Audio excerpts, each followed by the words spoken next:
Bienvenue sur Football Passionna. Aujourd'hui, nous allons plonger dans un sujet complexe mais fascinant concernant le FC Barcelone, un club historique du football mondial qui fait face à des défis administratifs et financiers uniques. Plus précisément, nous aborderons la situation actuelle de Dani Olmo, un joueur talentueux qui aurait dû être enregistré par le club catalan avant le 31 janvier 2024. Nous sommes aujourd'hui le 2 janvier 2025 et Dani Olmo n'est officiellement plus considéré comme un joueur du FC Barcelone. La Liga a retiré son nom de l'effectif du club, une situation qui oblige le président Joan Laporta et son équipe à agir dans l'urgence. Barcelone a cependant obtenu une extension de 3 jours de la part de la Liga pour régulariser la situation. Ainsi, tout l'enjeu réside dans la capacité de Barcelone à inscrire Dani Olmo dans les temps impartis. Ce n'est pas la première fois que le FC Barcelone rencontre ce type de problème. La crise financière et administrative qui frappe le club depuis plusieurs années semble loin d'être résolue. Depuis la pandémie, le club lutte pour maintenir une équipe compétitive tout en respectant les restrictions économiques imposées par la Liga. Comment un club aussi prestigieux peut-il en arriver à une telle situation ? La question ne concerne pas seulement Dani Olmo. Qu'en est-il des futurs transferts ? Des joueurs tels que Nico Williams, Raphaël Leão ou même Erling Haaland, si convoités par les grands clubs, pourraient éprouver des réticences à rejoindre un club où l'incertitude règne. Cette situation projette une image négative sur Barcelone et pourrait nuire à son attractivité à long terme. Il serait injuste de n'incriminer que le FC Barcelone dans cette affaire. Javier Tebas, président de la Liga, impose des règles strictes qui compliquent considérablement la tâche des clubs espagnols. Ces restrictions visent à garantir une gestion financière rigoureuse, mais elles ont aussi des conséquences imprévues. Pourquoi rendre si difficile pour un club comme le FC Barcelone d'améliorer son effectif ? Si l'objectif est de renforcer le football espagnol, alors il serait logique de faciliter l'inscription des joueurs. Imaginez un football espagnol où Barcelone, l'Atlético Madrid et le Real Madrid atteindraient régulièrement les demi-finales de la Ligue des Champions, où des clubs comme Valence et la Real Sociedad brilleraient en Europe. Actuellement, cette vision semble compromise par des contraintes trop lourdes. Dans ce contexte tendu, le cas de Dani Olmo n'est pas isolé. Paulo Victor, un autre joueur du FC Barcelone, est également concerné. Les deux joueurs ont reçu une licence temporaire valable jusqu'au 31 décembre 2024. Cependant, les blessures de plusieurs cadres comme Ronald Araujo et Andreas Christensen avaient permis leur inscription temporaire. Lorsque ces joueurs blessés ont fait leur retour, les contraintes salariales ont été à nouveau renforcées, plaçant Barcelone dans une position précaire. Joan Laporta, bien que confronté à ces difficultés, reste optimiste. Le club a tenté plusieurs recours juridiques, bien que ceux-ci aient été rejetés.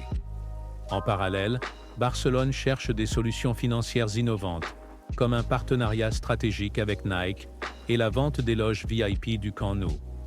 Ces initiatives visent à générer les revenus nécessaires pour s'aligner sur les exigences de la Liga. Un autre facteur clé dans cette affaire est la manière dont Barcelone gère son effectif en fonction des blessures. Les règles de la Liga permettent à un club de remplacer un joueur blessé pour une longue durée, 4 mois ou plus, en allouant jusqu'à 80% de son salaire au budget d'inscription. C'est ainsi que Dani Olmo et Paulo Victor avaient initialement été inscrits.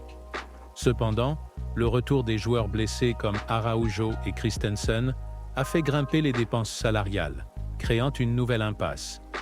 Cette situation met en évidence un cercle vicieux, où les décisions administratives deviennent étroitement liées à des événements imprévisibles comme les blessures.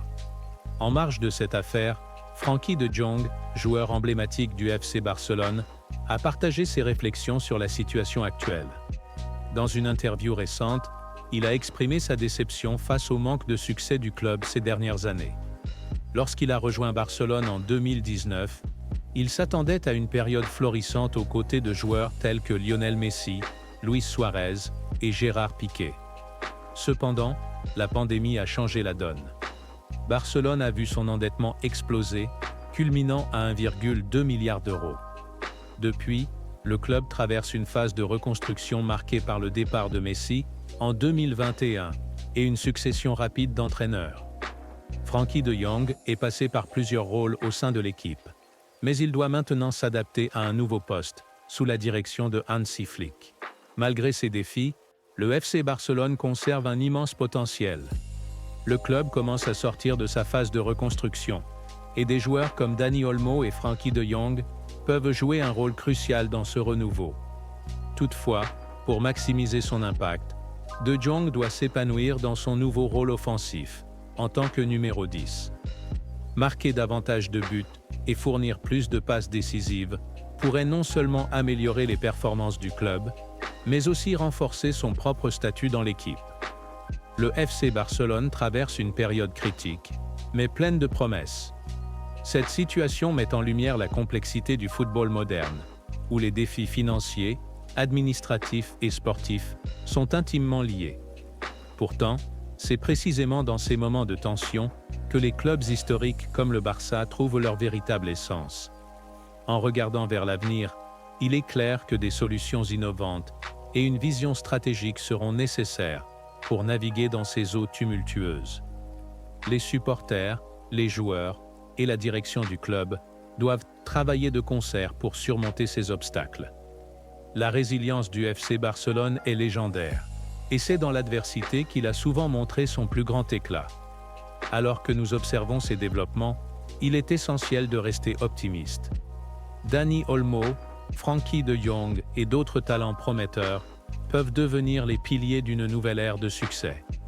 Mais ce succès dépendra de la capacité de Barcelone à s'adapter, à évoluer et à réaffirmer sa position parmi les plus grands clubs du monde.